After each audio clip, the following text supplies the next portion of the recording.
نحمدہ ونصلی ونسلم علی رسولہ الکریم۔ آج ہم آپ کے سامنے ایک نئے موضوع کے ساتھ حاضر ہوئے ہیں۔ وہ موضوع یہ ہے کہ جنت میں جس طرح مرد کے لیے اللہ تعالیٰ نے حوروں کا بندوبست فرمایا ہے، اور ہر مرد کو جو ہے وہ جو جنت میں جائے گا اس کو حوریں ملیں گی، تو عورت کو کیا ملے گا؟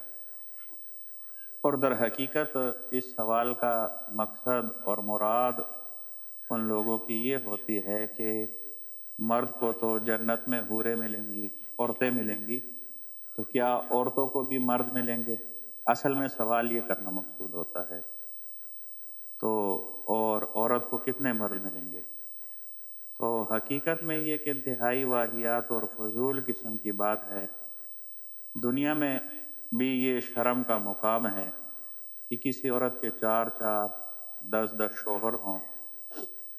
کیا دنیا کے کسی بھی مہذب معاشرے میں آپ نے یہ دیکھا ہے کہ یہ اس کو قابل قبول ہو اور وہ اس چیز کو پسند کرتے ہوں؟ تو جائے کہ اسلام بہرحال ایک عورت کے بیک وقت متعدد شوہر ہوں، یہ انسان کی فطرت کے بھی خلاف ہے، اور اسی طرح یہ عقل کے بھی خلاف ہے، اور انسان کی غیرت کے بھی خلاف ہے۔ اور جنت تو انتہائی پاکیزہ جگہ ہے اور سلیم الفطرت لوگوں کی جگہ ہے۔ وہاں تو کسی جنتی کو کسی گندگی کا خیال تک نہیں آئے گا، کسی برائی کا خیال تک نہیں آئے گا۔ یہ تو اس کا قرآن اور حدیث کے حوالے سے ایک جواب ہے۔ دوسرا ایک عقلی جواب وہ یہ ہے کہ پھر عورت کو کیا ملے گا؟ جب عورت کو مرد نہیں ملیں گے تو عورت کو کیا نہیں ملے گا؟ کیا ملے گا بلکہ؟ تو اس کا جواب یہ ہے کہ عورت کی سب سے بڑی خواہش اور تمنا اور اولین ترجیح یہ ہوتی ہے کہ کسی طرح میں ایک مثالی حسن کی مالک بن جاؤں، میری خوبروئی ہو، اور یہ کہ میرا رفیق حیات ایک مثالی کردار کا مالک ہو اور مثالی شخصیت ہو، اور اسی طرح وہ ایک خوبصورت شخصیت اور خوبصورت مرد ہو۔ دنیا کی چند روزہ گوری رنگت تیکے نپوش کے لیے عورتیں کیسے کیسے جتن نہیں کرتی، بیوٹی پارلر جانا، میک اپ کرنا، اور پتہ نہیں کیسے کیسے کریم استعمال کرنا۔ یہ ایک وقتی رفاقت کے بعد جس دلہا نے پیوند خاک ہو جانا ہے تو اس کے لیے یہ عورت جتن کرتی ہے کہ وہ مثالی صورت اور مثالی سیرت کی جو ہے وہ مالک ہو، اور اس کا شوہر بھی ایسا ہی ہو۔ اس کی دلہن بننے کے لیے، ایسے مثالی مرد کی دلہن بننے کے لیے کنواری لڑکیاں کتنی دعائیں کرتی ہے، اللہ سے مانگتی ہیں۔ علماء امت کے مطابق قرآن کریم میں جنت کی جن حوروں کا تذکر آیا ہے، ان حوروں میں جیسے وہ عورتیں شامل ہیں جن کو اللہ تعالیٰ نے کلمہ کن سے پیدا فرمایا اور پیدا فرمائیں گے جنت میں، جیسے وہ عورتیں اس سے مراد ہے، ایسے ہی وہ عورتیں جو جنت میں جائیں گی صاحب ایمان ہوں گی، وہ بھی اسی میں داخل ہے۔ اب ذرا جنت کی ان عورتوں کے تذکرے پر مشتمل جو ہے آیات اور احادیث کو پڑھیے۔ کیا ان میں صنف نازک کی اپنی صلاحیتوں، اپنی چاہتوں کی تکمیل کا سامان موجود نہیں ہے؟ اور کیا ان کی چاہتیں، ان کی خواہشیں اس سے پوری نہیں ہو رہی؟ ذرہ سے لے کر آفتاب تک ہر چیز کو وجود و حسن بخشنے والا پروردگار ہمارے مولا، ہمارے کریم آقا جنت کی عورتوں کے حسن و جمال اور سیرت کی تعریف کرے، اور اس کو اس سے، ایسی عورتوں سے، ایسی حوروں سے اور ایسی دنیاوی جنتی عورتوں سے اپنی جنت کو سجائے۔ وہ جنت کیسی ہوگی؟ بے شک اس میں مردوں کے لیے بھی پوری دلچسپی کا ساز و سامان ہے، تو مگر عورتوں کے لیے بھی کوئی غیر متعلقہ جگہ نہیں ہے، بلکہ عورتوں کے لیے بھی پورا ساز و سامان موجود ہیں۔ ہاں، اگر عورتوں کو لازوال حسن، بے مثال سراپا، قابل رش شخصیت، ناختم ہونے والی جوانی، نگینہ جیسی صورت اور حسن و جمال اور سیرت کے پیکر اور مثالی اور خلیق رفیق کی خواہش ہے، اور اگر اس کی خواہش نہیں ہے عورت کو تو یہ پھر الگ بات ہے۔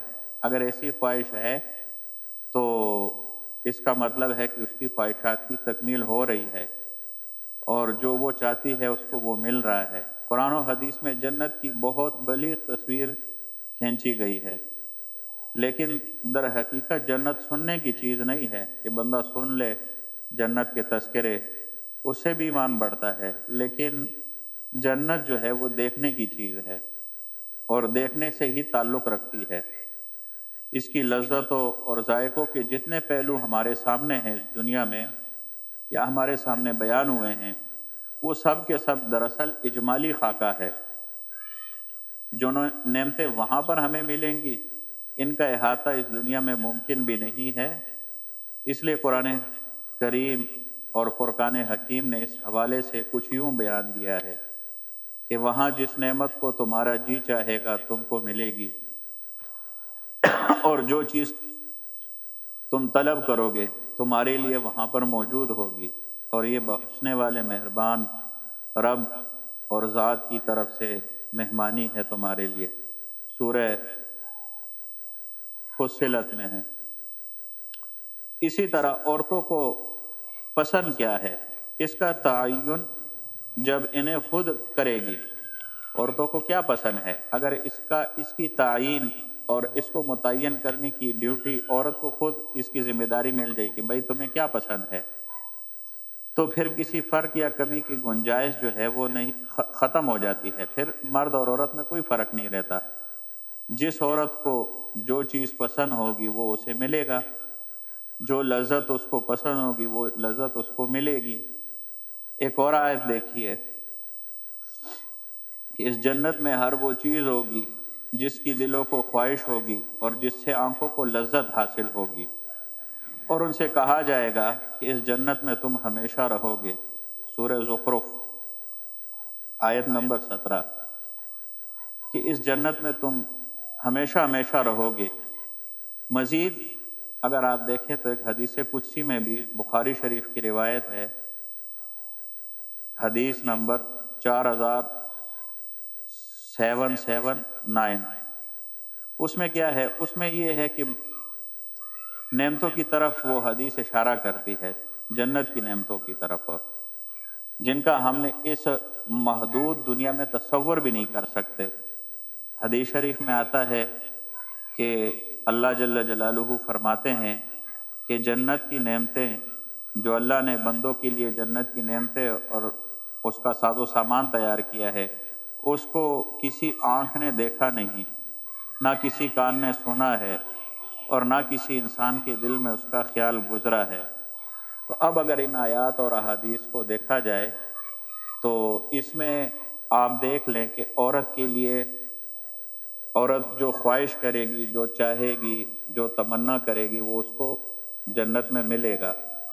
تو لہٰذا جب عورت کی ساری خواہشات پوری ہو رہی ہے جنت میں، تو اس طرح کی واہیت بات کہ عورت کو جنت میں جو ہے وہ مرد ملنا چاہیے اور متعدد شوہر ملنے چاہیے، یہ ایک فضول قسم کا سوال بن جاتا ہے، چونکہ عورت کو اللہ نے، عورت چاہتی یہ ہے کہ میں بن سور کے رہوں اور بن ٹھن کے رہوں، تو جنت میں وہ ساری چیزیں اس کو مل رہی ہے، اور جنت میں وہ ساری نعمتیں اس کو مل رہی ہے جو مرد کو مل رہی ہے، تو اس قسم کا سوال کرنا ایک فضول قسم کا سوال ہے۔ وآخر دعوانا الحمدللہ رب العالمین۔